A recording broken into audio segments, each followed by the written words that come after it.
Hi guys, it is Aoife from Foundry Side Laughing, and I am here with my weekly wrap up. I'm also going to do a little book haul at the end of this video. Books from the library, and I got a couple of books sent to me this week that are all very exciting, so I wanted to talk to you about them. And there's not really enough for like a proper book haul video, so I don't really do a lot of book haul videos anyway, so I thought I would just put it on at the end of this one. So this week was a really nice reading week for me, and I kind of took it nice and slowly, and I didn't rush myself through my books, which is a thing I will be talking about in an upcoming video, kind of a 2020 reading goals or lack thereof video. Yeah, I will be talking about that in another video, so that'll be coming.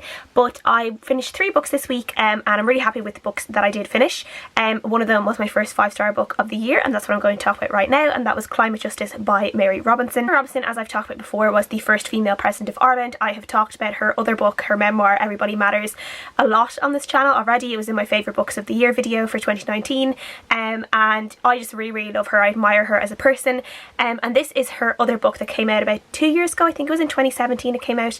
And it's kind of what it says on the tin. It is a book about climate change and about the things that we kind of need to do to try and fix it. It really shows you what is happening in the world and why climate change is such a big issue that we have to start to really take seriously if you're not already. So in this book, Mary Robinson has talked to a number of different people. A lot of these people are from ethnic and indigenous minorities, and they are people who you generally wouldn't hear when you open the paper or when you flick on the news. These are the stories that you're not really hearing a lot about. When it comes to climate change, we are hearing from people like Greta Thunberg, or we are hearing about different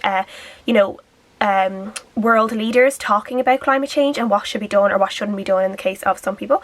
And so yeah, so we're hearing a lot of like big voices, and a lot of these times these voices are coming from people who are coming from a privileged background, who are well off, who are white, and who are coming from countries that are actually, the biggest reasons for climate change.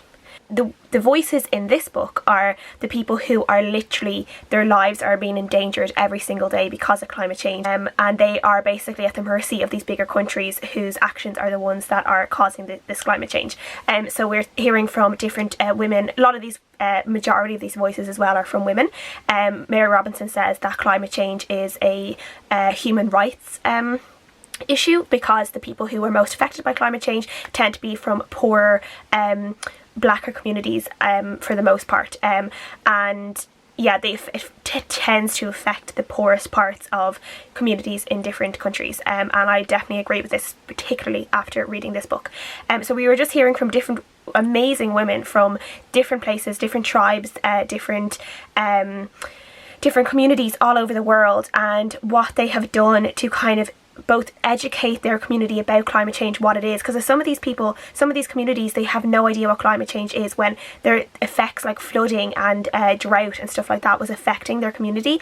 Some of them, particularly places in Africa, tribes in Africa, they thought that it was God exacting vengeance on them for some reason, for something bad that they did. They thought that it was God wanting to punish them. They didn't realise that it was actually this scientific thing that was causing like all these different like environmental factors that was really destroying their way of life. We talked to, there was one chapter about a woman who was from New Orleans, and obviously her home and her community were destroyed after Hurricane Katrina, and how she helped rebuild her community, and how she's still fighting all the time to try and get more for her community, and how badly her community was treated after Hurricane Katrina. She actually wasn't from New Orleans, she was from somewhere else that was also affected by Hurricane Katrina, but she was from a poorer, mainly community of colour, and the aid they got was disgraceful, and people were still living in like almost war zones like a year, 2 years on from Katrina, and it was just such a stark thing to read about. So it's just a really good book in terms of just both getting these amazing voices across, and I will say, like, Mary Robinson, she has a few different like opinions and stuff in the book that she kind of gives across, but I feel like a lot of the book she kind of took a step back from her own way of thinking in a way, and just gave these women a platform for their voices to be heard. And a lot of these women she has heard at different summits and stuff that she's spoken to and she's met, and she's heard them speak at different things. So I kind of like that she wasn't always inserting herself into other people's stories. I also really like that in this book we are giving a story from a man who is from, I think it's either somewhere in Canada or up near the north of America. That would be a mining town, and a town that obviously the whole industry of this town is in fossil fuels. And we are hearing from this man about how the mine was shut down and people had to move out of this town to go and find other jobs elsewhere, and how his point is that fossil fuel workers, obviously their livelihood does depend on fossil fuels, but change can be done in terms of renewable energy. And how do you bring those fossil fuel workers into the renewable energy sector, and how do you just not take away the livelihood of these people who for generations have probably worked, like, these people are miners, their fathers were miners, their grandfathers were miners. It wasn't just that, these people there are people who are in this industry but are still not people who are like very well off. These are just regular working class people who are in the fossil fuel industry, who their whole lives depend on this industry. There are towns that depend on this industry. How do we work with people in this industry and slowly change over to renewable energy and bring these people along and not just forget about these people? And I really like that one as well. So this book was just amazing for me. I just loved every single story in it. I thought they were all so important. It was just told in a really nice way. It wasn't very, I wouldn't say, some climate change books there can be a lot of like scare tactics and scaremongering. I'm not saying that we're at the stage that we shouldn't be doing that, because I think we should, but people don't always want to be reading a book that scares them, and I don't think this book does that. This book just gives you the facts. It shows you the people who are real people, who have real families, who are living in these places that are directly affected by climate change, and it's just so important to have these voices. And I'm just so happy I read this, and I just cannot recommend it enough for people who either like books about feminism, books about POC voices, Indigenous voices, even though obviously the author is Mary Robinson, who is a white woman from a privileged background. There is that, but the voices that we are hearing are from Indigenous POC people, which I really enjoy as well. And yeah, this is just an amazing book, and I just think everyone should read it because it's just so good, and it really just gives you that fight. Loved every single thing about it and cannot fault it, and everyone should read it. The next book I read was Foundry Side by Robert Jackson Bennett. I received this quite a while ago from Joe Fletcher Books, which is an imprint of Quercus Books, in exchange for a Knowledge Review, and I'm only getting to it now, and that's after hearing a lot of people really rave about this book. And I'm really glad I picked it up because I did really enjoy it.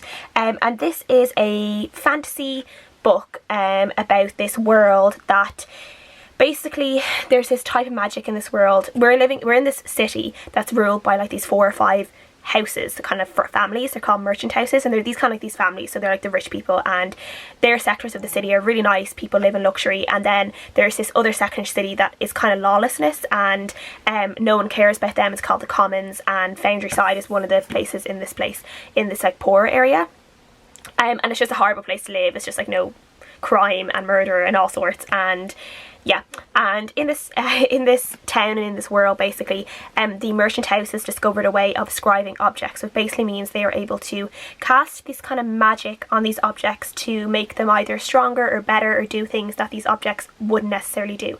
So you could have a door made of like straw, and you could scribe it to make it think that it was made of like solid stone that nothing could break through. So even though you could have a house with a door made of straw, no one could break into it because the door would think it was made of stone, and that kind of thing. We are following a girl criminal called Sansia, who is basically on this job to find this object, and basically when she finds this object, she ends up on this kind of run for her life, and it turns into this kind of fight against some of the merchant houses and a fight for justice in a way.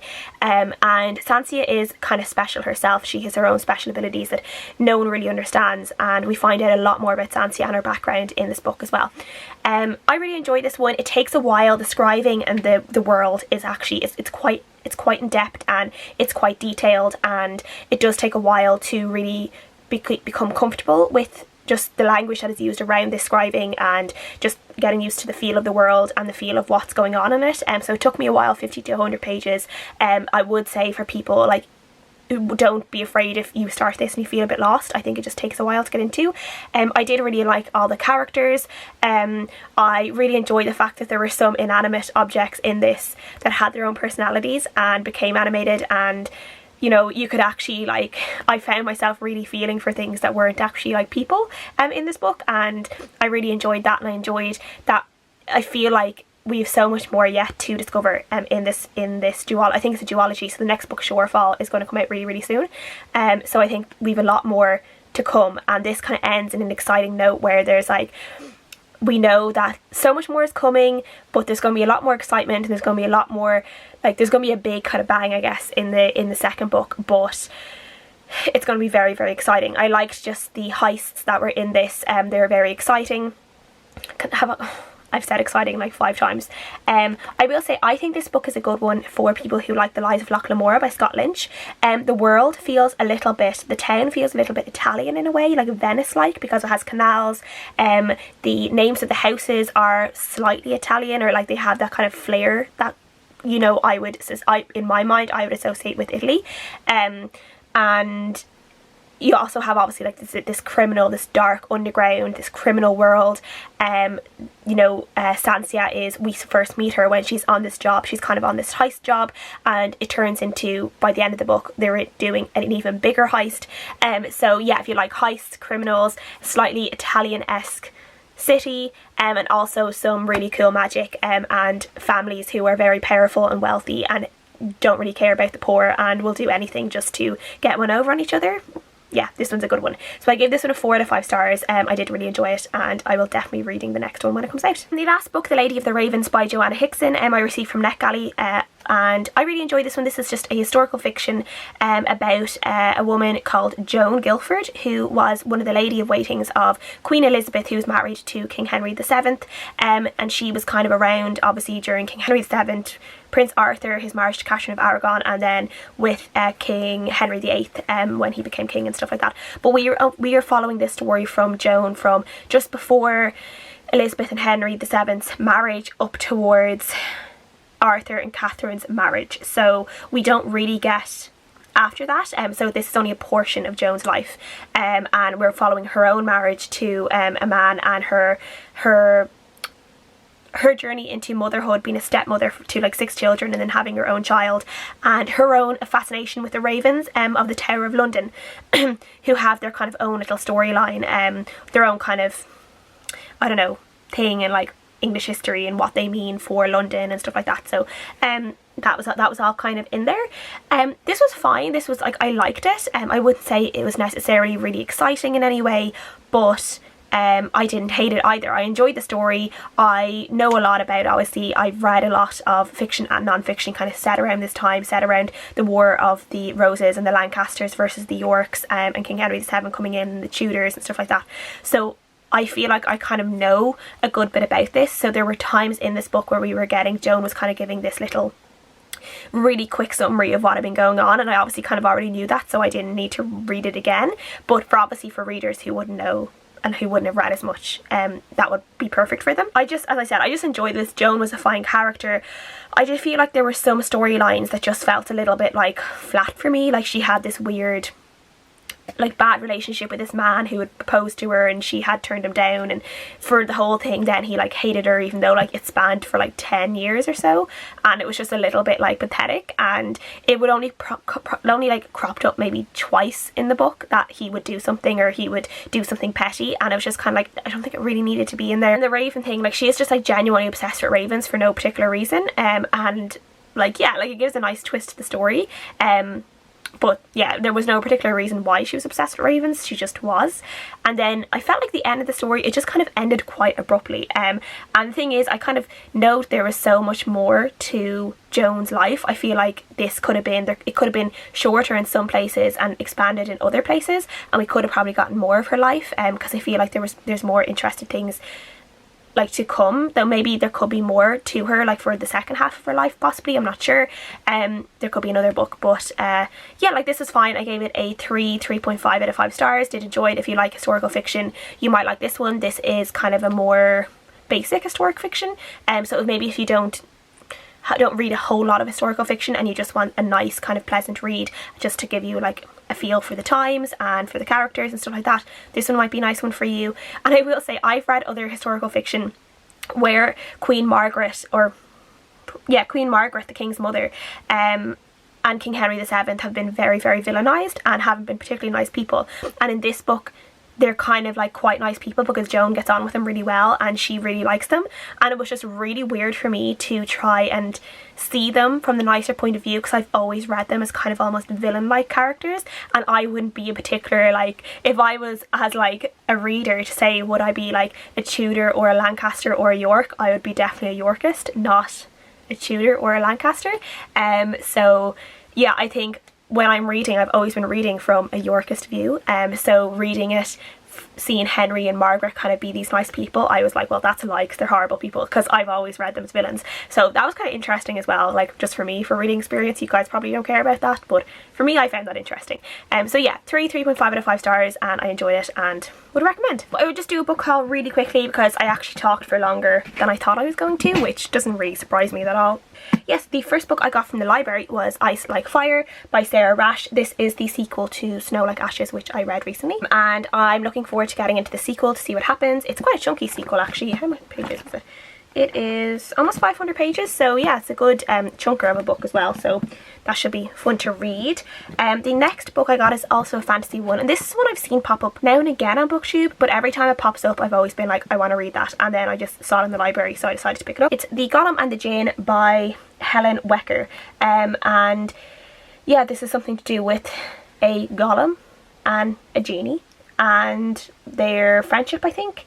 And yeah, is it set in our world, I think. Yeah, it's set in New York, which is kind of interesting. So it's a kind of fantasy in our world, and fantasy creatures in our world. So it should be interesting. And it's set in 1899, so it's also historical fantasy. Yeah. The next book I got is actually, I mix it up with the first book in the trilogy because I've heard loads of people talk really, really highly about this book, and it is Realm of Ashes by Tasha Suri, but I actually thought this was the first one and it is the second one, and the first one is Empire of Sand. So I'm going to keep this, try and renew it when I can, because I have the first one reserved from the library, so I should be getting that one really soon, and then I can read that one and then go straight on into this one because I've heard really good things about both of these books. The next book I got is The Children of Jocasta by Natalie Haynes. This was also a library book, and this is one I've seen pop up on a few channels. One was Jean from Jean's Bookish Thoughts, and when Jean talks about things that kind of have a little bit of a Greek or Roman mythology-esque feel to them, I want to read those books because I love reading books set in that era or like set around that mythology. I really enjoy things like Silence of the Girls, Circe, Song of Achilles, all those kind of things I love. So this one is something to do with antiquity and Oedipus. I said that wrong. It is about a woman called Jocasta who marries the king of Thebes, and I think this is about her life as this young bride. And then we're also following a girl called Ismene. I'm actually not sure how to say that either. And she is attacked in her palace, and a single act of violence will change her life forever, and a tragedy is set in motion between these two girls and their lives. So, ooh, should be interesting. And the last two books I received from publishers, one was The Stars We Steal by Alexa Dunn, which is such a beautiful cover. I love this book. I received this from Titan Books in exchange for an honest review. This one is a novel that's apparently loosely based on Persuasion by Jane Austen. I think it is obviously a fantasy world, and we are following 18-year-old Princess Leo, who is heir to a fated European spaceship and has only one thing in her mind: which lucky bachelor can save her family from financial ruin. But when Leo's childhood friend and first love Elliot returns as the captain of a successful whiskey ship, everything changes. He was the one who got away, the boy Leo's family deemed to be unsuitable for marriage. So that sounds really good. So it's not a fantasy, it's a sci-fi version of Persuasion by Jane Austen, which is so exciting. This came as well, the envelope in this came with all these gorgeous like diamondy things to obviously go with the cover, and it was so nice. I really enjoyed opening that. And then the last book I want to talk about is one I'm so excited for, and that is High Fire by Owen Colfer. This is Owen Colfer's first adult novel, fantasy novel. Obviously Owen Colfer wrote Artemis Fowl, which I love, and this one is about, so the back of this book literally says, a funny, violent, gripping tale of a boy, a corrupt constable, and the last dragon in the world, maybe. And yeah, I think that just sounds good. That's all I really need to know. And I love the cover. I don't know if you can see, it's like a dragon holding a martini, which is great. So I'm so excited to read this. I don't know if I want to read it straight away or if I want to save it for the Irish Readathon. I don't know. Let me know if you think I should read it as soon as I can, or if I should save it for March. It is out the end of the month though. This is out January 28th, and then the Stars We Steal is out the 4th of February. So these are both going to be out really soon. So that's everything I've read. That is everything I have hauled recently. So please let me know your thoughts down below. I'd love to know, and I'll see you guys again next time. Bye.